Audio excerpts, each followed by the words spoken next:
ये योग के विषय में चर्चा चल रही। इसमें आत्मा और चित्त से मन पैदा होगा, तो मन के ऊपर हम चर्चा करेंगे। मन क्या है? मन सूचनाओं का संग्रह है। ये संसार मनोमय है। संसार अणुओं का बना हुआ है। ये मन भी एक अणु है जिसके अंदर रिकॉर्डिंग हो रही। इस मन के दो पोल हैं, एक निगेटिव, एक पॉजिटिव। ये प्रकृति द्वैत है और वो आत्मा अद्वैत है। तो द्वैत, यहाँ क्रिया के साथ प्रतिक्रिया जुड़ी हुई है। जैसे दिन के साथ रात, स्वास्थ्य के साथ बीमारी, लाभ के साथ हानि एक दूसरे के साथ जुड़ी हुई है। न्यूटन का यही सिद्धांत है गति का, कि क्रिया के साथ प्रतिक्रिया होगी जो सम और विपरीत दिशा में होगी। तो यहाँ अणु के दो छोर हैं। एक छोर निगेटिव मन है और उसका जो पॉजिटिव पोल है वो आत्मा है। निगेटिव पोल हमें संसार की ओर धकेला, जो मन है।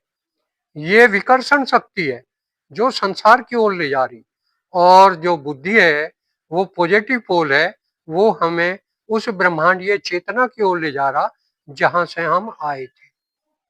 तो मन से संसार बना, और हम जब मन के अधीन होकर रह जाते हैं तो इस संसार में ही विचरण करते रहते हैं। ये मन शिकारी है और ये शरीर उसका शिकार है।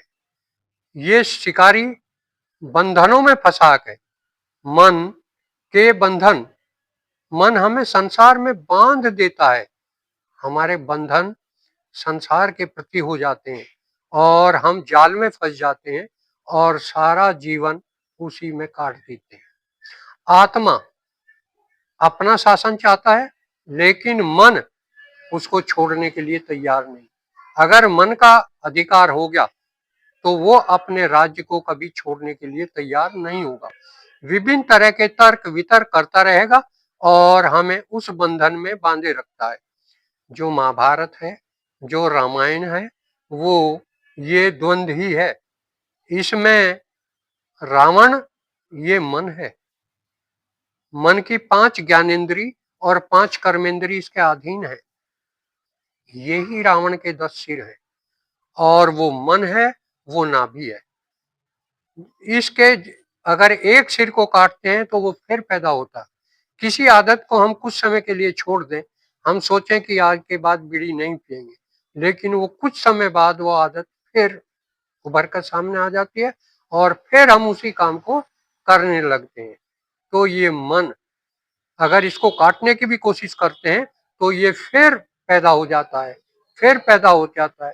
कहां से? मन से।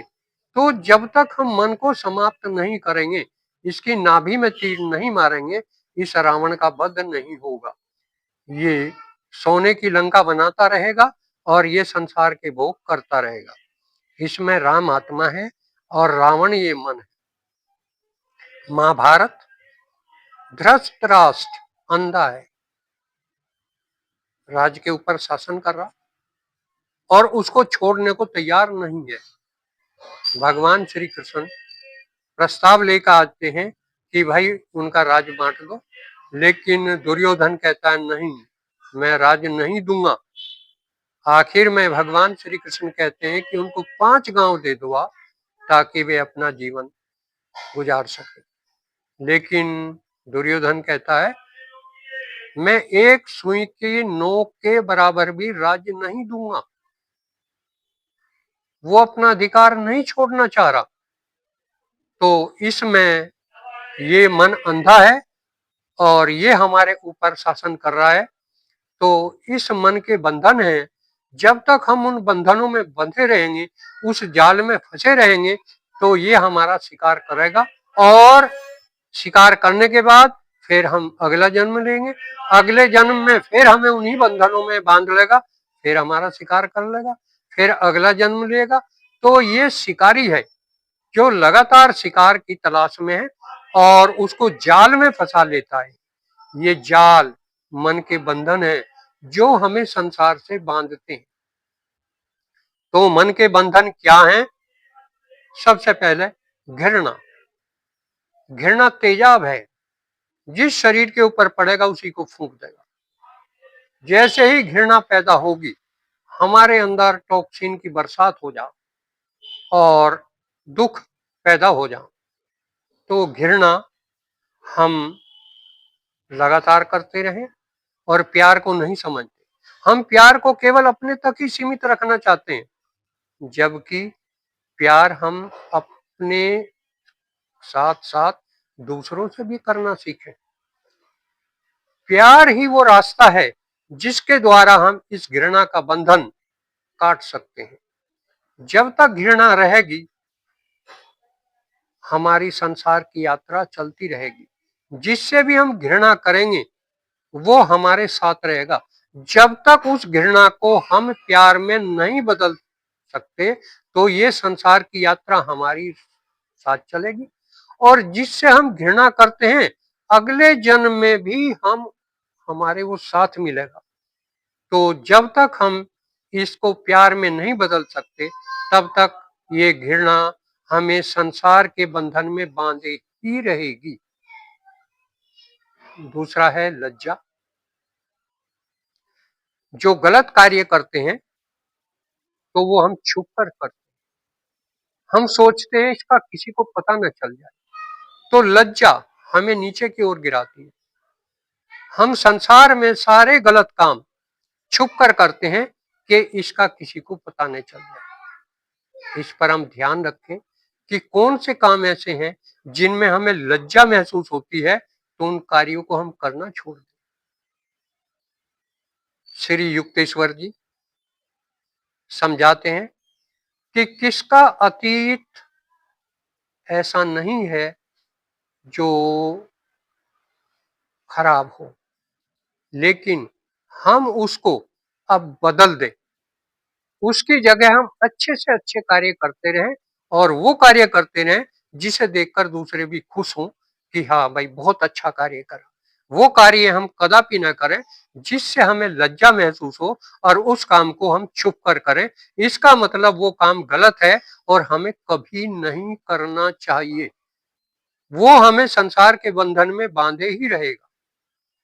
तो युक्तेश्वर जी की इस बात को ध्यान रखें। भूतकाल में हमने जो कर दिया उसे भूल जाए, क्योंकि भूतकाल जा चुका है, वो मर चुका है। अब वो लौट के आने वाला नहीं है। उसके बारे में ना सोचें, बल्कि अपने भविष्य को बनाएं। आज अब हम जैसी फसल बोएंगे तो भविष्य में वही फसल पैदा होकर आएगी। तो अपने भविष्य को बनाएं और भूतकाल के बारे में विचार करना हम छोड़ दें, क्योंकि वो मर चुका। अगर हमारा भूतकाल कलंकित था तो उसे अब भूल जाएं, वो तो जा चुका, वो लौट के आने वाला नहीं है। तीसरा बंधन भय। प्रत्येक मनुष्य संसार में दुखी है। उसे कदम कदम पर भय है। बीमारी का भय, मृत्यु का भय, धन के खोए जाने का भय, अपमान का भय। तो रात दिन हम भय में जी रहे। हम वो भय हमें नीचे की ओर गिराएगा, हमें संसार की ओर धकेलेगा। हम किस बात की चिंता करें? रात दिन सोचें, हम मन है ही नहीं तो फिर किस चीज का भय? ये संसार हमारा नहीं है, ये शरीर हमारा नहीं है। ये तो उस ब्रह्मांड, ये चेतना उस परम सत्ता का है। उसी ने इसे बनाया है और वो इसे चला रहा है। हम क्यों भय करें? हम हमेशा खुश रहें। भय का विपरीत ध्रुव है खुशी। हम हमेशा उस ब्रह्मांडीय चेतना के साथ एक रहें। हम बीमार हो नहीं सकते, हमारी मृत्यु हो नहीं सकती, तो किस चीज का भय? वो तो सदा है, सदा थी और सदा रहेगी। तो हमेशा हमेशा के लिए इस ब्रह्मांड में वो शक्ति है। उसने इस ब्रह्मांड को बनाया और वो ही इस ब्रह्मांड को चला रही। इसलिए इस भय से हम दुखी ना। चौथा है शोक। हम हर समय दुखी हैं, ये हमारे साथ क्या हुआ, ये हमारे साथ दूसरों ने क्या कर दिया, मैंने क्या कर दिया। तो शोक भी हमें नीचे की ओर लगातार गिराता रहेगा और हमारी संसार की यात्रा बढ़ाता रहेगा। तो शोक का विपरीत ध्रुव हम अपनाएं, बुद्धि के साथ जुड़े और शोक को हम खुशी में बदल जाएं, खुशी में बदल दें, हर समय खुश रहना सीखें। ये उस प्रभु का मेला है, हम उस प्रभु के मेले में घूमने आए हैं और हम उस परम धाम से आए हैं और उस परम धाम में ही हमें जाना है, वही हमारा घर है। ये संसार हमारा घर थोड़ा ही है, ये तो सराय है। जैसे सराय में आदमी शाम को आकर रुकता है और सुबह फिर अपने गंतव्य की ओर चल देता है, ट्रेन में आदमी चलता है और अपने गंतव्य पे जाकर उतर जाता है, तो इसमें हम क्यों अपना तो महसूस करें। ये संसार है, हमारा नहीं है। हम यदि दूसरे के यहाँ जाते हैं तो उसका कोई चीज हम अपनी अनुभव नहीं करते, उससे लगाव नहीं करते, उससे आसक्ति नहीं करते।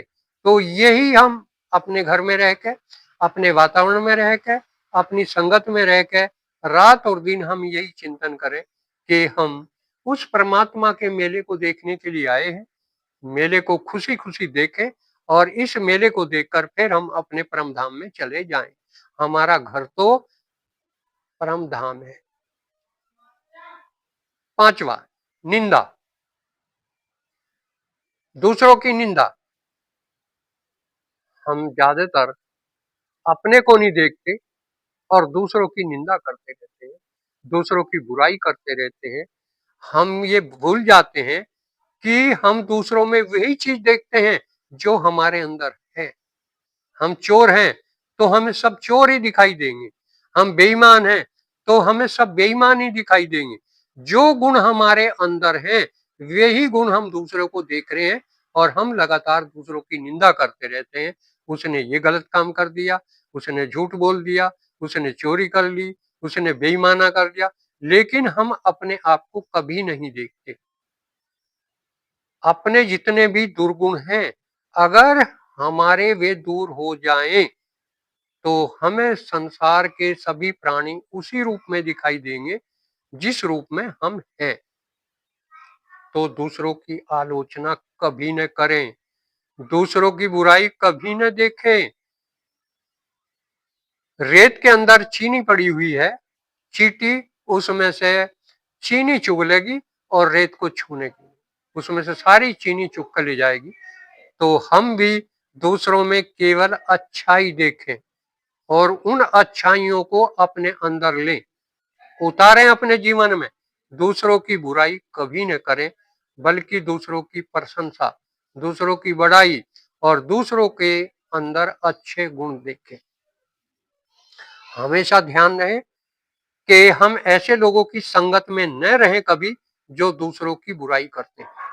अगर ऐसी संगत में रहेंगे तो वे गुण हमारे अंदर भी आ जाएंगे, वे दुर्गुण हमारे अंदर भी आ जाएंगे। तो ये मन स्याही सोखता है, स्याही सोखता, स्याही के ऊपर जब डाला जाएगा तो वो स्याही उस सोखते द्वारा सोख ली जाएगी। तो इसलिए हमेशा ध्यान रहे अपनी संगत का, गलत लोगों की संगत में कभी न रहें। जैसी संगत वैसी रंगत, जिन जैसे लोगों के साथ आप रहोगे वही आपका स्वरूप बन जाएगा, वही आदतें आपकी बन जाएगी। जो दारू पीने वालों के साथ रहेंगे तो कुछ दिन बाद वे भी वही काम करने लगते हैं। तो इसलिए जिन लोगों में दुर्गुण है उन दुर्गुणों को हम उनसे दूर रहें, ऐसे लोगों से दूर रहें और केवल दूसरों की अच्छाई देखें और उस अच्छाई का अपने जीवन में आचरण करें। छठा, अहंकार हमें उस सत्ता से दूर ले जाता है, उस सत्ता से अलग करता है। तो इस अहंकार को अपने अंदर से निकालें। जब तक अहंकार है मैं उस सत्ता से अलग रहूंगा, उस सत्ता को मैं अलग समझ बैठा और अपने आप को मैं अलग समझ रहा। अहंकार के पैदा होते ही मैं उस ब्रह्मांडीय चेतना के साथ अलग हो जाऊं और अपनी अलग यात्रा शुरू कर दूं। लेकिन ये मेरा दुर्गुण है और मुझे संसार में घसीटता ले जाएगा, ये बंधन है। तो इसलिए इस अहंकार से, इस मैं और मेरे से अपने को मुक्त करें। मैं नहीं, वही है। तत्त्वमसि, तू ही है जिसने ब्रह्मांड रचाया और जो इस ब्रह्मांड को चला रहा। सब सत्ता तू ही तो है, तेरा ही तो सब कुछ है। तो किस चीज का अभिमान, किस चीज का अहंकार? अहंकार के खत्म होते ही मेरे सारे बंधन टूट जाएं और मैं उस शक्ति के साथ एक हो जाऊं। तो अहंकार, कुल का अभिमान, मैं बहुत बड़े कुल में पैदा हुआ, ये मुझे नीचे की ओर धकेलेगा, ये मुझे संसार की यात्रा बढ़ाएगा। इसलिए मैं जिस भी कुल में हुआ हूं वो कुल तो उसी का है, उसी का बनाया हुआ है। तो मैं कभी इन बंधनों में न पड़ूं और केवल अपनी संसार की यात्रा को खत्म करूं। ये नरक है, संसार उसकी जेल है परमात्मा की। उसके लाखों करोड़ों अरबों खरबों ग्रह हैं जो एक से एक सुंदर है। ये सबसे निकृष्ट ग्रह है, ये उसकी जेल है। जैसे किसी को पकड़ के जेल में डाल दिया जा और वो बंधनों में उस जेल की दीवारों के अंदर बंद होकर रह जा, तो इसी तरह ये मन मुझे अपने बंधनों में बांध कर इस संसार की जेल में घुमाता रहेगा और अपने स्वार्थों की पूर्ति, अपने भोग की पूर्ति इस शरीर के माध्यम से करता रहेगा। तो मैं जब इस बंधन से मुक्त हो जाऊंगा, उस निगेटिव पोल से हट जाऊंगा और मेरे अंदर विवेक जागृत हो जाएगा, नहीं, केवल वो ही सत्य नित्य है, ये तो अनित्य है। ये तो कल शरीर नहीं था, आज है, कल नहीं रहेगा। तो सत्य क्या है? सत्य तो एक ही चीज है, नित्य तो एक ही चीज है जो सदा थी, सदा है, सदा रहेगी, और वो है ईश्वर, आत्मा। हमें उसके पास लौटना है। आत्मा उसी का तो अंश है जिसने ये शरीर रचाया। तो मुझे रात और दिन इस बात का ध्यान रखना है कि कैसा कुल का अभिमान, कैसा जाति का अभिमान। जाति का अभिमान भी मुझे बंधन में बांधता है। मैं तो बहुत बड़े, मेरी जाति ब्राह्मण है, मेरी जाति वैश्य है, तो ये जाति भी मुझे बंधन में बांधती है। तो मुझे इससे मुक्त होना है। तो मैं रात और दिन ये जो मन के बंधन है, ये जो जाल है, इस जाल को मुझे काटना है और यहां से मुझे अपने परम धाम स्वर्ग, स्वर्ग वो ईश्वर का परम धाम है, और नरक मन है। मन ही संसार है, सारे भोग मन के ही हैं, सब कुछ मन को ही चाहिए। इसलिए इस बंधन को काट के मन के मुझे अपने परम धाम की ओर जाना है। तो ये जो मन के बंधन है, इनका रात दिन चिंतन करें और इनको काटें और इनसे दूर रहें, मन को शांत करें। मन जब शांत हो जाएगा तो मैं अपने परम धाम की ओर चला जाऊंगा। आज इतना ही।